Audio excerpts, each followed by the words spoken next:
ఇప్పుడు చాలా మంది కూడా మూఢనమ్మకాలు ఎక్కువ పాటిస్తుంటారు. అంటే అవును. కలలో ఏదైనా కనిపించినా, అవును. లేదంటే ఎక్కడికైనా వెళ్ళినప్పుడు పిల్లి అడ్డొచ్చినా, అవును. సో ఆగిపోవడం, లేదంటే పనిని వాయిదా వేయడం ఇలా చేస్తూ ఉంటారు. హ్మ్. నిజంగా మూఢనమ్మకాలనేవి ఇప్పటికీ అలానే ఉన్నాయంటారా అండి నమ్మేవాళ్ళు? ఆ మూఢనమ్మకాలు ఉన్న వాళ్ళే ఎక్కువున్నారు ఇప్పుడు ప్రస్తుతానికి జనాల్లో. ఓకే. మూఢనమ్మకాలే ఎక్కువ నమ్ముతున్నారు. అసలు ఉన్నటువంటి శాస్త్రాన్ని పక్కన పెట్టేసి హ్మ్. మూఢనమ్మకాన్ని నమ్ముతున్నారన్నమాట. పిల్లొడ్డు అడ్డొచ్చింది అంటే అదేమి ఎటువంటి ఇబ్బంది లేదు. హ్మ్. కలలో ఏదో వచ్చింది అంటే అది దేనికి సంకేతం కాదు. ఓకే. అటువంటి మూఢనమ్మకాల్ని మనం ఎక్కువగా సీరియస్‌గా తీసుకునేటువంటి అవసరం అసలు లేదు. ఓకే అండి. కాబట్టి అటువంటి వాటిని ఎప్పుడు కూడా సీరియస్‌గా తీసుకోకూడదు. ఓకే. గురుగారు ఇప్పుడు కలలో అంటే చనిపోయే 6 నెలల ముందు కలలో కనిపిస్తారు అంటారు కదండీ! అది నిజమేనా అండి మరి?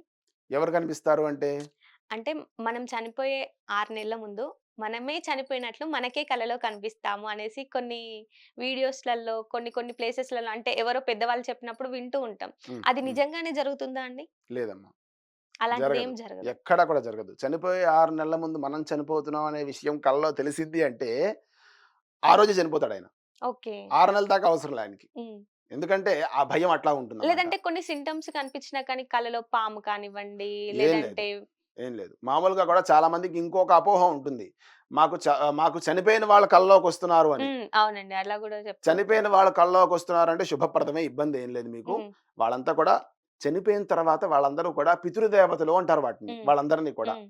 వాళ్ళందరూ ఒకవేళ వచ్చారు అంటే, ఒకటి మీరు వాళ్ళకి ఏదైనటువంటి చేయాల్సినటువంటి ఈ ఆబ్దీకాదులుంటాయి చూసారా? హ్మ్. అవన్నీ చెయ్యకపోవడం అనేది ఒక కాన్సెప్ట్ అయ్యుండొచ్చు. వాళ్ళ ఓకే. కల్లోకొచ్చి గుర్తు చేస్తూ ఉంటారన్నమాట. నాయనా మేము లేవు. మాకు కాస్త పెట్టాల్సింది హ్మ్. హ్మ్. పెట్టరా అని. అంటే మన ఓకే. హిందూ ధర్మంలో హ్మ్. మనం పెద్దవాళ్ళు చనిపోయిన తర్వాత కూడా వాళ్ళకి చాలా గౌరవాన్ని ఇస్తూ ఉంటాం. హ్మ్. వాళ్ళు చనిపోయినటువంటి ప్రతి ఏడాది కూడా ఆ తిథి రోజు వాళ్ళకి ఆహ్, ఆబ్దీకం పెట్టేటువంటి అర్హత ఉన్నవాళ్ళు ఆబ్దీకాలు పెట్టడం, హ్మ్. స్వయం పాకం ఇచ్చేటువంటి అర్హత ఉన్నవాళ్ళు స్వయం పాకాలివ్వడం, ఆమశ్రార్థము అంటే పిండితో చేసేటువంటి పిండాలు చేసేవాళ్ళు అటువంటి ఇస్తూ హ్మ్. ఉంటారన్నమాట.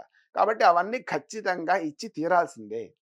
పితృదేవతలనేటువంటి వాళ్ళు చాలా ప్రధానమైనటువంటి దేవతలు. ఓకే. ఇప్పుడు ఎవరైనా తండ్రి చనిపోయాడు అంటే కొడుకే కదా చెయ్యాలది. అవునండి. కానీ వ్రతాదులేదైనా పూజలేవైనా ఉన్నాయనుకోండి, దేవతా పూజలు. హ్మ్. ఆ పూజలన్నీ కూడా ఎవరైనా చేయొచ్చు. హ్మ్. ఆయన పేరు చెప్పి ఎవరైనా చేయొచ్చు. ఎవరైనా చేయొచ్చు. కానీ తద్దినాలు మాత్రం తన తండ్రికి తన కొడుకేగా పెట్టాలి. అవునవును. ఇంకెవరు పెట్టడానికి హ్మ్. ఉండదు గదా! హ్మ్. కాబట్టి తండ్రి చనిపోయిన తర్వాత మనం తండ్రి బతికుండగా ఎట్లా చూసామో, ఏమో అవన్నీ విషయం పక్కన పెట్టండి. హ్మ్. కానీ తండ్రి చనిపోయిన తర్వాత మాత్రం, తల్లిదండ్రులు చనిపోయిన తర్వాత మాత్రం వాళ్ళకి పెట్టేటువంటి పిండ ప్రదానాలు కానీ, వాళ్ళకి ప్రతి సంవత్సరం వచ్చేటువంటి చేసేటువంటి ఆబ్దికాదులు కానీ హ్మ్. ఖచ్చితంగా చేసి తీరాలి. ఎప్పుడు కూడా మానకూడదవి. అట్లా మానినట్లయితే దాని ద్వారా మనకి దుష్ఫలితాలు ఖచ్చితంగా కలుగుతాయి. కానీ ఓకే. అది మనం పక్కదారి పడతాం. హ్మ్. ఏదో గ్రహస్థితి వల్ల కలిగిందనో, లేదో దైవాపరాధం వల్ల కలిగిందనో తీసి పక్కన పెడతాం. హ్మ్. కానీ పితృదోషాల వల్ల కలిగేటువంటివి కూడా ఉంటాయి. ఓకే అండి. కాబట్టి ఈ యొక్క ఈ ఆబ్దీకాదులు పెట్టడం అనేది చాలా ముఖ్యమైనటువంటి పరిస్థితి. అట్లాగే వాళ్ళు కలలో కనిపించడం అనేది శుభ సూచకమే. హ్మ్. అశుభ సూచకం కాదు.